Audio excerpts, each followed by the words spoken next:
What's up YouTube, this is URC Shadow and welcome to a strategy guide for Ron's level 27 mission, Base Invaders. So this strategy guide was requested by a GTA 5 guy, and it's an interesting mission that isn't bad paying out. There are a couple of different ways to complete this mission depending on what level you are. So in this guide we're going to go through the various options that may be available to you. So firstly, looking at the payout for this mission, we can see that doing this between 6 and 8 minutes will get you $11,770. Between 8 and 10 minutes will get you $13,730. All the way through to over 15 minutes, which will get you $19,620. So what is the best time to complete this mission? Well, complete it in 4 minutes will get you a really nice $2,450 per minute payout. However, as far as I can tell, it's not really possible to complete the mission in that time. So realistically, you want to be aiming for the 6-minute payout or the 8-minute payout. So looking at this graph here, you can see at the 6-minute mark we'll get $11,770, which is a $1,960 per minute payout. So anyway, let's look at this mission and see what we need to do to complete it. So for the first part of this mission, we're going to have to collect a plane from the Sandy Shores Desert Airfield. We don't have to use it, but we do have to get in it. Our option then is to take the plane and fly it towards Fort Zancudo, or if you're a sufficient level and you've purchased one, order a buzzard attack helicopter from Pegasus, get in that, and make your way towards Fort Zancudo. So waiting for us at Fort Zancudo will be 3 laser attack jets.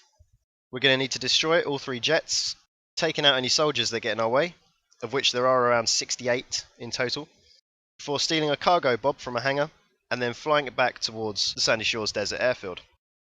Sounds simple? Let's get some boots on the ground and see how it's done. So first we're going to look at the method that's not level specific and doesn't require you to have purchased a buzzard or anything like that.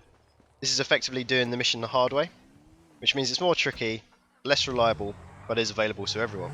So firstly we're going to make our way towards Ron's plane that's sitting on the runway. We're going to get in it, take off and start flying towards the red dots on the map.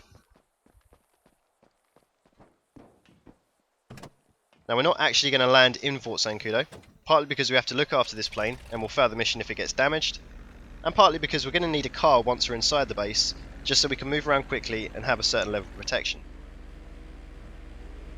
So as we approach Fort Zancudo, we're going to look out for the road on the left hand side of the river. We're going to start following that and eventually we're going to land on it. But firstly you're going to want to look out for the ammunition icon on your minimap as a point of reference to know when to start your landing. So as you come around the final bend towards ammunition, make sure your landing gear's down, start throttling back on the engine and start bringing the plane down to a low altitude. Usually the traffic's pretty clear, so as long as you're half decent in a plane, you should be able to touch down and bring the plane to a stop without too much of an issue.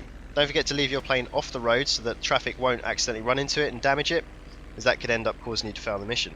Now this mission doesn't force a particular time or weather, which means you may be doing this in the dark, in the rain, in the fog. Nighttime isn't too bad. If anything, it's easier to spot if there's any traffic on the road. The hardest one definitely is the fog, because you can't really see what you're doing. But if you're ever not sure, or if you're running out of road to land on, you can just kill the engine while you're a couple of meters off the ground, and you'll just belly flop onto the road. Again, not too much drama, and we can move on to the next part of the mission. So once we've landed, we're going to want to get our car, as this is going to give us vital protection and maneuverability once we're inside the base. So we're going to hold select, bring up the menu and request our personal vehicle. Now personal vehicles never spawn right in front of your eyes, so the best trick here is to just look straight down at the ground, watch your minimap, wait for it to appear, and then you can look up and run to the car. If you're constantly looking at the road waiting for it to appear, you'll find it spawns miles away outside of your view. So once you've got your car, and you're going to want to make sure it's a relatively fast car, we're going to make our way across the bridge towards Fort Zancudo, and at the end of the bridge we're going to turn right onto the dirt, drive around the cliffs, looking out for the tree at the top, as that's our way up. Once we get to the top we're going to find this dirt road, and then locate the bush that's on the right hand side as the road bends around. So we're going to stop at this bush, we're going to turn towards the base, and we're going to look out for these 2 short bush tree type things. We're going to want to drive full speed right in between them, so exactly where this arrow is pointing. As long as the car's fast enough and we get it straight in between those 2 bushes, we'll clear the cliff, clear the fence and land inside the entrance of the base. Once we're in, we're going to head up the road towards the base. We're going to take an immediate left, and unlike other missions like American Exports, we're not going to get a 4-star wanted rating as soon as we go past the invisible line, which is nice. Again, sticking to the left hand side of the base, we're going to head towards the runway. We're going to park up around here and we're going to get a sniper rifle out. Now I know you could use stickies and RPGs and grenade launchers, but as with all my strategy guides, I really dislike using explosives because they're so damn expensive. They end up taking a massive chunk of your profits away after you have to rebuy them in ammunition. So at all points, whenever possible, always try to avoid using explosives if I can. Now here I have a heavy sniper rifle, which you do have to be a rank 90 to buy. However, you may have picked it up at an early level as part of some deathmatch, or if a friend has dropped it for you. It will take 6 shots to destroy a laser, It doesn't particularly matter where you hit the laser. Obviously, if you haven't got a heavy sniper rifle, you've only got the normal sniper rifle. Unfortunately, it's going to take 20 shots to destroy a plane, which is a lot longer, but hey, you've got to work with what you've got, right? So once you destroy the first one, from the same spot, you should be able to find the second one and destroy that as well. And then you may notice that you've attracted some attention. So, as I mentioned at the beginning, there are 60 guards in the base. They're not all going to come flooding for you at once until later on, but you may attract some of their attention. So you notice here, I've got 2 or 3 running towards me over here. Because I've got time, I'm literally going to ignore them. But if I'm using a normal sniper rifle, I might have been in a bit of trouble there, as I've had to kill them, which would have caused more to spawn.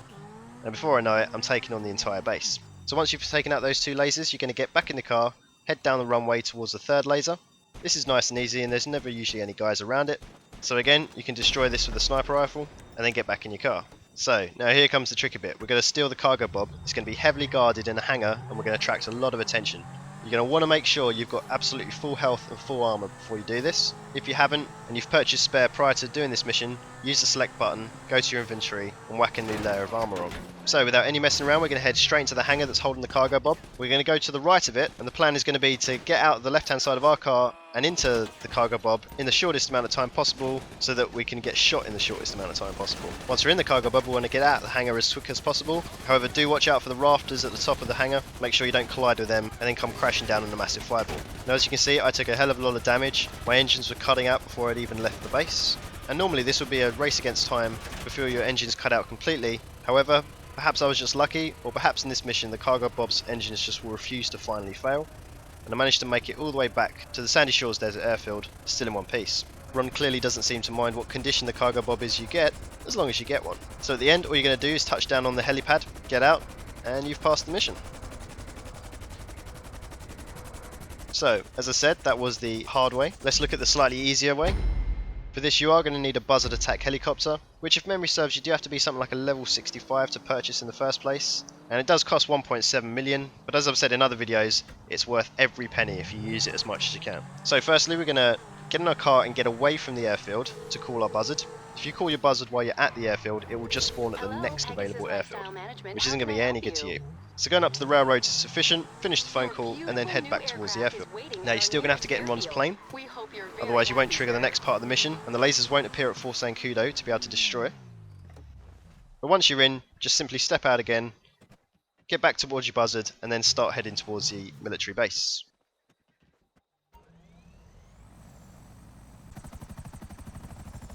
Once you're there, make sure you keep a really good altitude so you can stay well away from the small arms fire that you may get, and literally sit there locking onto targets, pounding the crap out of everyone you can find.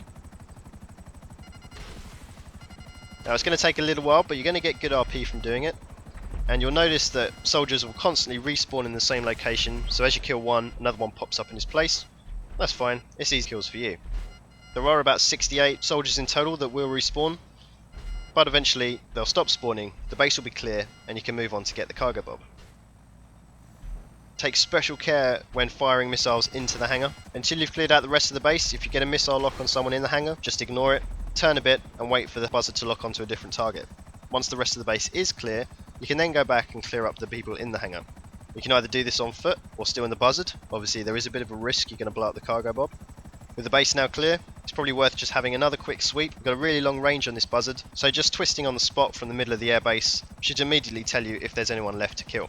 If there isn't, you can come down and land just outside the hangar. Be careful not to block the exit in case you get it wrong when you're in the cargo bob. Walk up to the cargo bob, get in it, and now you've got a nice leisurely cruise back to the airfield to deliver it. This method is slower than the last one because you are forced to destroy all the soldiers rather than just taking out the ones you absolutely need to. You do get RP from killing them, although if you actually work it out, it's not like it's really worth doing just for the sake of the RP, because you're only getting 25 RP every time you kill someone, and it's adding a few extra minutes to the mission time. And just like before, once you get back, you just put the cargo bob on the helipad and you've passed the mission. So anyway guys, I hope you found that useful. Thanks again to GTA 5 Guy for requesting this strategy guide, and feel free to check out my other strategy guides, tips and tricks videos and speedruns, as well as a new series of videos I've got on my channel that show you how to get gold in all the flight school lessons on GTA Online. Anyway guys, that's it. Likes and subscriptions always appreciated. Cheers for watching.